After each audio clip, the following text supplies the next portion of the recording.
Under the dying light of a desert sun, the plains breathed with dust and memory. The sky stretched wide and wounded, colors bleeding into one another like an old promise fading. Elara Moonfeather, 20 summers old, walked by the whispering river where her people once sang. Her shadow flickered across the trembling water, slender and solemn, as though she were half of this world and half of another. The soft wind carried the scent of sage and loneliness. Each step she took pressed into the sand a quiet ache, for no one in the town of Red Willow called her by name anymore. They called her the girl from nowhere. Some whispered, the half-blood ghost. When she passed the saloon, laughter sharpened behind her, brittle as glass. She kept her chin lifted, though her heart bowed. It had been 2 years since her family's camp was burned in the raids, 2 years since she buried the last of her kin in the pale light before dawn. She survived by trading beadwork and herbs, her hands always moving, as if work might silence the ache inside. But the silence only grew. One evening, while fetching water, she overheard voices from the saloon porch, men in boots and whiskey breath.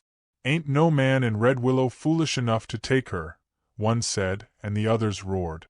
"Who'd marry a ghost girl?" another jeered. The words struck like stones. Elara stood still, her eyes wet with shame she tried not to feel. Then, in a voice too soft for anyone to hear, she whispered to the river, "There is no one who wants to accept me as his wife." Her reflection trembled, distorted by the water's sorrow. She pressed her palm against her chest, feeling her heart beat against emptiness. That was when the shadow fell over her reflection. A horse approached, its hooves stirring the dust into gold. The rider sat tall, a silhouette against the dying light. He slowed as he drew near, the reins loose in his hands. Silas Boone was 30 years old, a man carved from the wilderness, sunburnt skin, weary eyes the color of weathered denim. The years had settled on him like fine sand, each one leaving its own small scar. He was known in town for speaking little and drinking alone, the kind of man who'd seen too much and lost more than most. Elara turned, wary, her fingers brushing the clay pot beside her. "Evenin'," he said, voice low and even, roughened by wind and distance. She nodded once, uncertain whether to stay or leave. The wind tugged at her hair, and he noticed it, dark as river water, threaded with a few silver beads that caught the last of the sun. "You live out near the ridge," he said, not as a question but as something remembered. She hesitated. "Yes." He nodded toward the pot. "Water and horse could use a drink, if you don't mind." She lifted it carefully, offering it without a word. His hand brushed hers as he took it, a brief touch, accidental yet charged with quiet recognition. He drank, then poured some into his palm for the horse. The animal snorted softly, steam curling in the cooling air. Neither spoke. The silence between them felt oddly alive, as though the land itself was listening. When he handed the pot back, their eyes met, hers dark and guarded, his worn and searching. Then, with a small tip of his hat, he turned and rode off toward the horizon. But halfway across the field, he looked back. Just once. The next morning, the whispers began. By the time Silas pushed open the saloon doors, the men were already talking. Old Marybelle, who ran the place with sharp eyes and sharper memory, poured him whiskey before he asked. "You been ridin' near the river," she said. "Saw you passin', that Moonfeather girl." Her tone was teasing, but there was warning underneath. Silas didn't answer. He drank, his thumb tracing the rim of the glass. "She's trouble for a man like you," Marybelle added softly. "And this town, well, it don't forgive kindly." A younger ranch hand laughed from the corner. "Heard she cursed a man once, and his cattle died the next day." Another spat into a tin. "Wouldn't matter.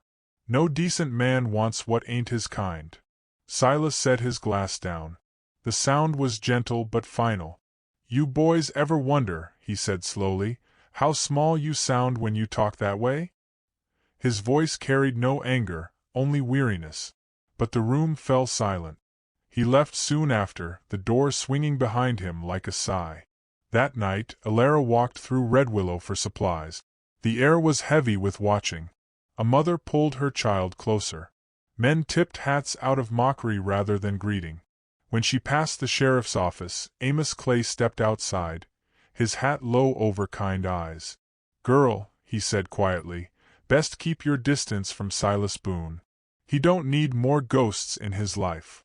She blinked. "Ghosts?" He sighed. "Lost his wife in the raids some years back. Folks don't talk about it much. Some blame your people for that." The words cut deeper than intended. She turned away, her voice caught in her throat.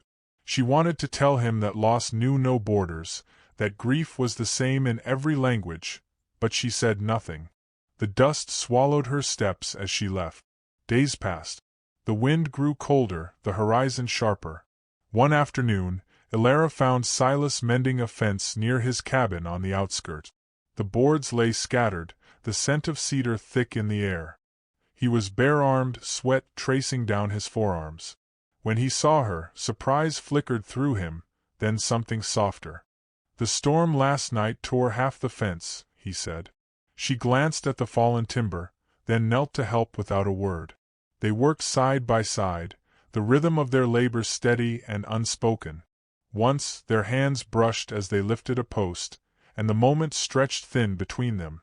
She hummed softly, an old song her grandmother used to sing, a tune like wind through feathers. Silas paused, the hammer still in his grip. "What's that?" he asked. "Song of Rain," she murmured. "From when the world was kinder." He didn't reply, but that night he lay awake, the melody threading through his dreams. He saw firelight, her face half in shadow, and woke with his heart beating strange and full.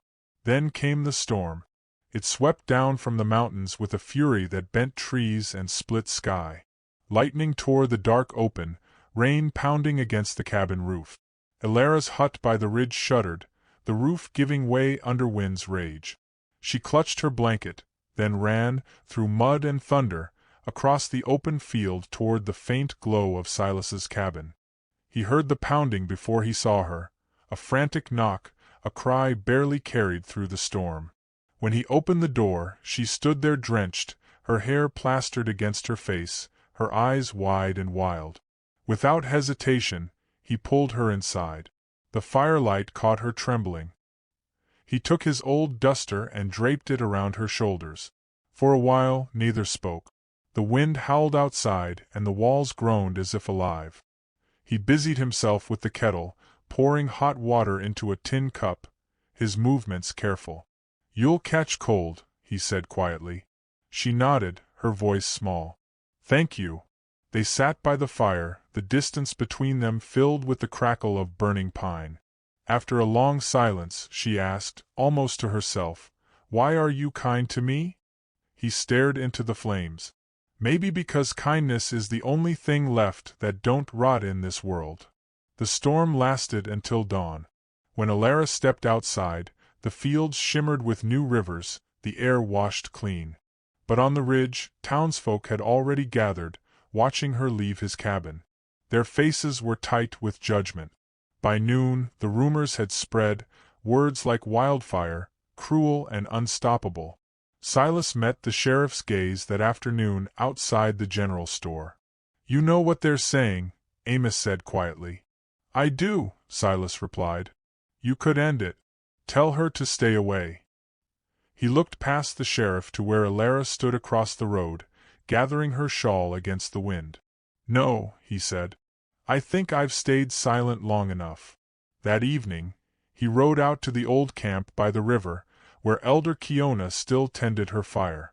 She was small, wrinkled as dry bark, her eyes bright with knowing. "You've come for her," she said simply. Silas dismounted, hat in hand. "If she'll have me." The next day, at dusk, they stood beneath an open sky, the scent of sage thick in the air. The elder spoke words both of earth and spirit, her voice steady as the wind.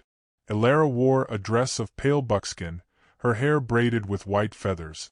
Silas stood beside her, coat clean, hat pressed to his chest. When asked to speak, he looked at Alara and said, "If the world calls me a fool, let it. I'd rather be a fool beside her than a king without her. The elder blessed them with smoke and song. The wind quieted. Somewhere in the distance, a coyote howled, wild, free, eternal. Under that vast, forgiving sky they became husband and wife. The town of Red Willow did not celebrate, but neither could it deny. The gossip burned itself out as all fires do. In time, people only said, Boone and his moonfeather live out by the ridge, and the words carried neither malice nor wonder. Seasons passed. He built her a porch where she planted wildflowers.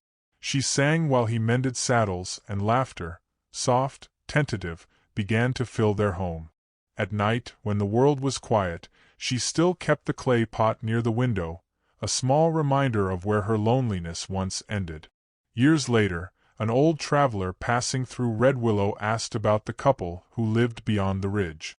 The townsfolk said, "They're still together, I reckon." And when the wind rose, carrying the scent of sage and rain, it seemed to whisper the same. Because some loves aren't loud. They bloom in silence, between storms, and endure like the land itself. And for those who doubt that love can rise from dust and shame, the story of Alara Moonfeather and Silas Boone rides the wind still, a gentle proof that no soul is ever too lost to be loved.